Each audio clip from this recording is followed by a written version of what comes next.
Thank you, Adi, from the studio. So today I'm live from Faculty of Administrative Science and Policy Study UiTM Stramaps 3. So I will bring to you thought live session with two representatives from Malaysia and Indonesia to talk about housing program in each country. So stay tuned.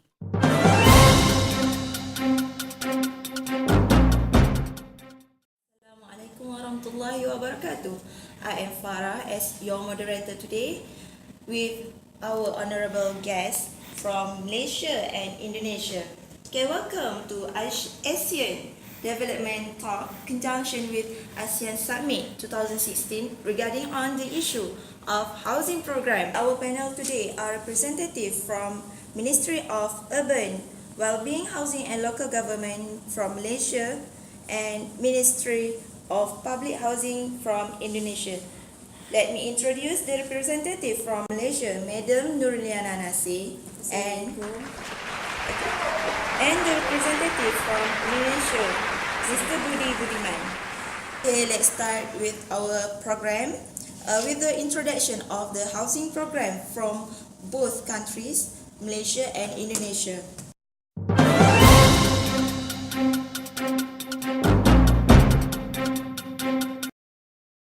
Projek Perumahan Rakyat (PPR). PPR merupakan satu program kerajaan untuk menempatkan, setinggan dan memenuhi keperluan tempat kediaman bagi golongan berpendapatan rendah. Kpkt melalui Jabatan Perumahan Negara (JPN) adalah agensi pelaksana bagi projek-projek PPR di seluruh negara. Objektif PPR ialah untuk meningkatkan semula pertumbuhan ekonomi negara serta penempatan semula setinggan. Antara kumpulan sasar ialah golongan yang tinggal di kawasan setinggan dan golongan yang berpendapatan rendah dengan jumlah pendapatan isi rumah di bawah RM2,500 Malaysia sebulan. Antara jenis-jenis PPR ialah rumah pangsa berbilang tingkat, rumah pangsa 5 tingkat dan rumah teres. Spesifikasi bagi rumah PPR ialah mempunyai keluasan minimum kira-kira 700 kaki persegi, mempunyai 3 bilik tidur, mempunyai 2 buah bilik air, sebuah ruang tamu dan sebuah dapur.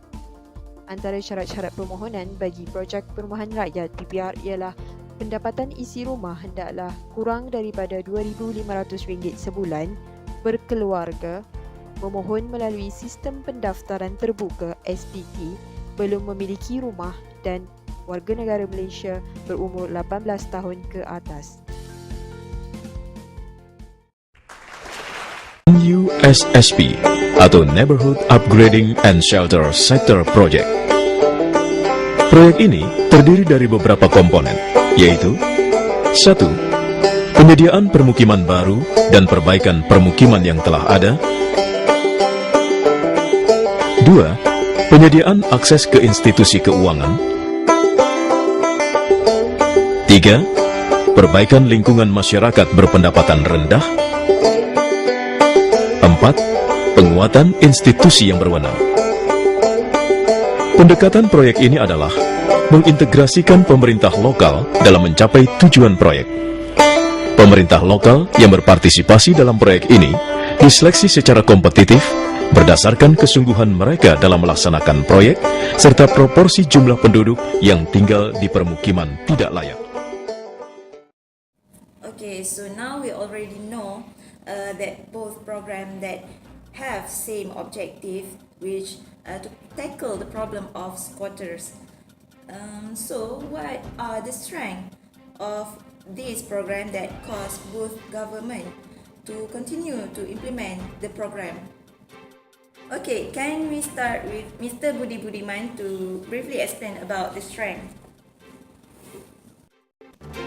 Thank you, Ms. Farah.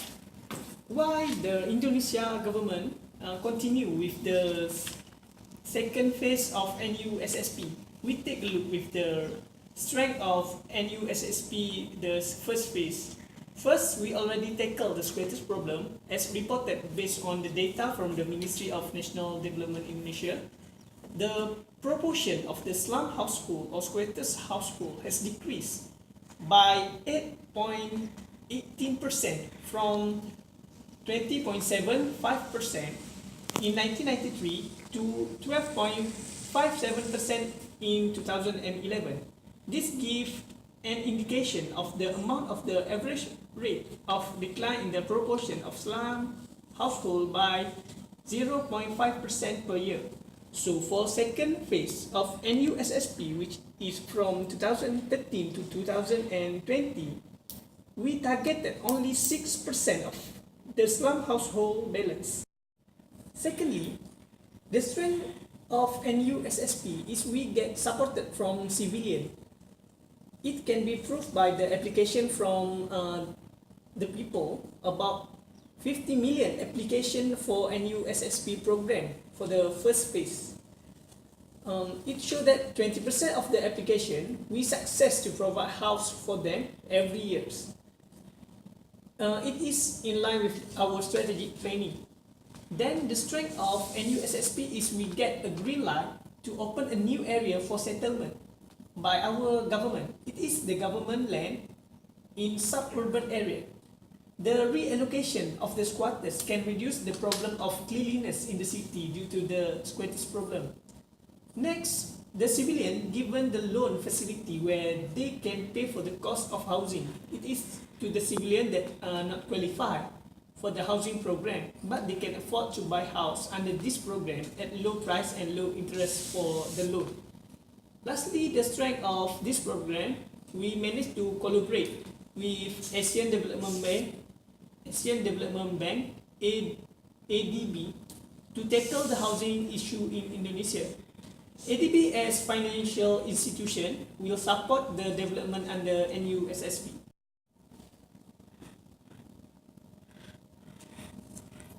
Okay, we move to Malaysian government. How about the strength of the program that have been implemented by Malaysian government? So the strength that we have identified from the program, paper housing program, the first one is the government of Malaysia. They provide conducive home for good living of life of the public. So all of us know that human, they need a good house to live in, which means a comfortable house with enough bedrooms, enough toilets and so forth, so that they can have a good life. So the government of Malaysia, they have tried their best to provide the comfortable houses, especially for those who come from low income group through the program, people housing program. So the features of the houses is they include about 3 bedrooms, 2 toilets, and also a living room and also a kitchen, which means it is good and comfortable enough for a moderate family.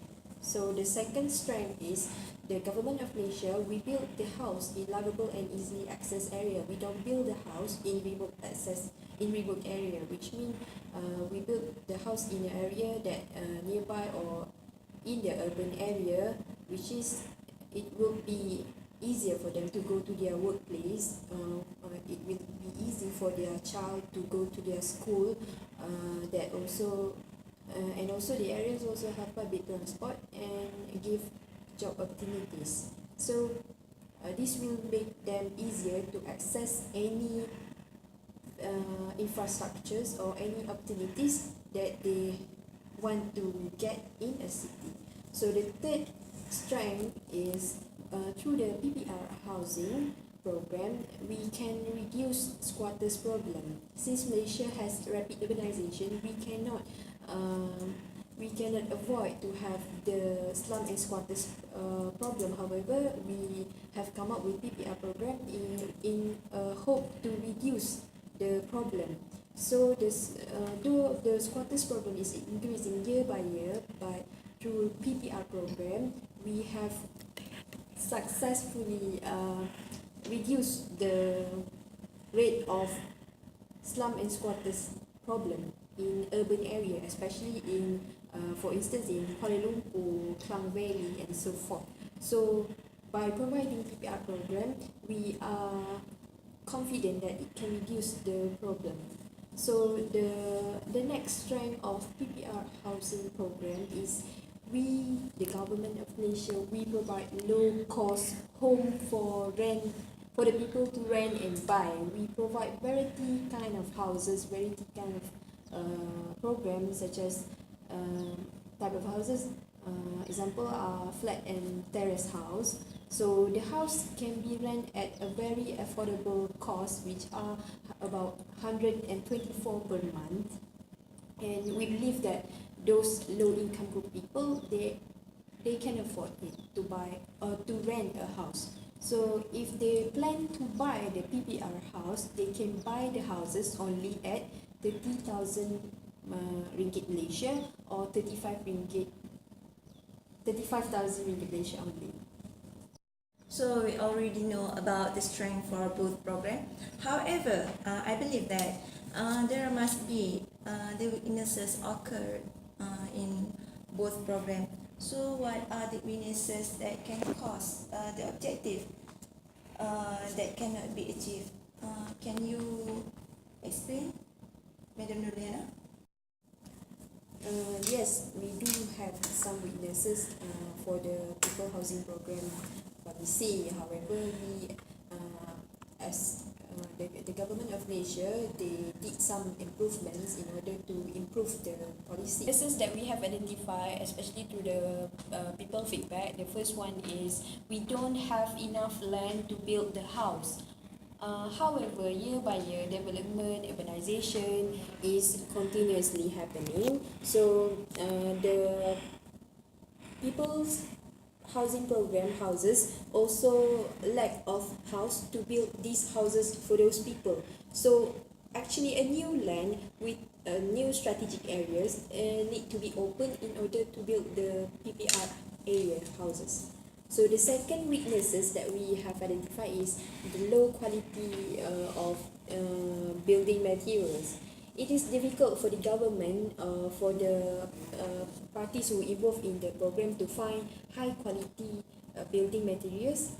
However, it comes with low cost of prices. It is very difficult for us. So the quality need to be checked out first before it being transformed or before we build the houses using the building materials. Because the PPR houses, yes, we want the people to live in there for long term. So we don't want the houses to be collapsed easily or so forth. We don't want any accidents to happen. So it is actually a problem for the government in order to find the low quality of built materials. So the third weaknesses is the eligible residents make the houses as rental house. We, the Kpkt, received some reports that shows that there is some of the residents of the houses, they make the house as the rental house, which means they don't actually live at the houses. However, they rent it to other people. So they gain a huge amount of profit from that, as they tend to give the rent at a high cost and they don't live there. So it is a problem for us because we make the house for low income group people to live in there, not to make as a rent house. So the fourth weaknesses is the high maintenance cost. The high maintenance cost is in order to maintain the usefulness of the houses, of the buildings, maintenance, it must be done very well. However, the government need to bear a high maintenance cost of the maintenance. So sometimes the contractor, they become irresponsible, they neglect to do the maintenance at the building, causes some problems to the building. Okay, we already hear about the weaknesses from housing program from Malaysian government. How about Indonesia government? Is there any weaknesses occur in implementing in this program? Okay, thank you. One of the problem to achieve NUSSP objective is because of the large amount of civilian in Indonesia. According to the United Nations 2010, Indonesia is one of the nations that the civilian live in squatters area up to 28 million people. It is the highest population that live in squatters in Southeast Asia. In Indonesia have 2,054 million people. 28 million from them are live in squatters area. Secondly is bright problem. High bright rate in Indonesia that causes the distribution of the NUSSP house to the unqualified person because the executor took the bribe. We in Indonesia always face this problem that causes us as the government cannot achieve the objective.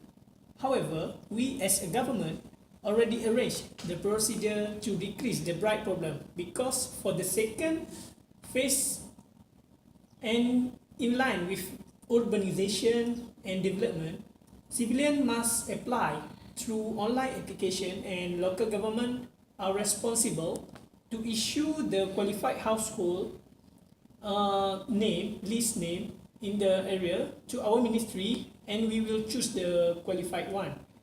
Thirdly is problem that same as the Malaysia government which is limited land. Even though Indonesia is one of the largest country in Southeast Asia, we still have the limited resources which is land. Because we cannot reallocate the squatters from urban area to rural area. Because same as Madam Liana said before, the squatters will migrate to the city again and the squatters problem will occur once again. We need to find a suburban area which near to the city. But the land in the area near the city already crowded with the development. So we plan to allocate the squatters in new settlement that in developing phase which have the job opportunity and we still looking forward for this problem. That's all.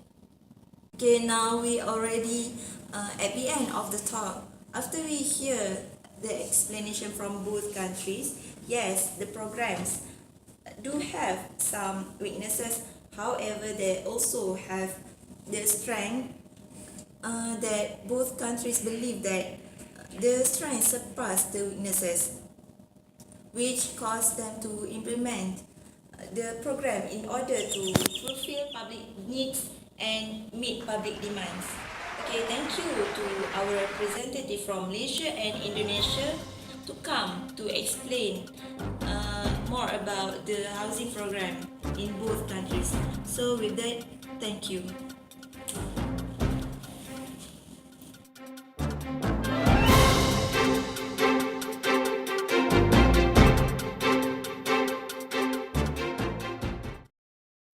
Welcome BA6G agent. Execute retinal scan. Access granted. IFE matrix.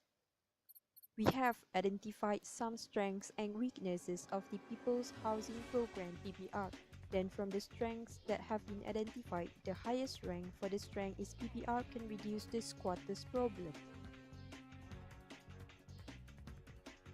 Due to the development in the cities, urbanization happens and some of the people who migrate to the city to look for a good job but cannot bear the high cost of living in the city, they end up living in squatters area. As slum and squatters have many disadvantages such as advocating crimes, causing social problems and also cause diseases like dengue to spread easily. Hence, by implementing PPR, it is believed that it can reduce the issues of slum and squatters. Moreover, when the people live in a good house and a better environment, the family institution will be strengthened. Therefore, a harmonious community can be developed which will lead to a prosperous nation. Meanwhile, the highest rank of weakness that we have identified is the lack of land to build the PPR houses. Nevertheless, the weakness can be overcome by building flats which not consuming too much area of land like the terrace houses, and also by opening a new land with strategic areas. The IFE matrix has shown the weaknesses and strengths of PPR. The government believes that the strengths of PPR are surpassing the weaknesses of the program. PPR is continuously being implemented as the PPR can give more benefits to the people. Thank you.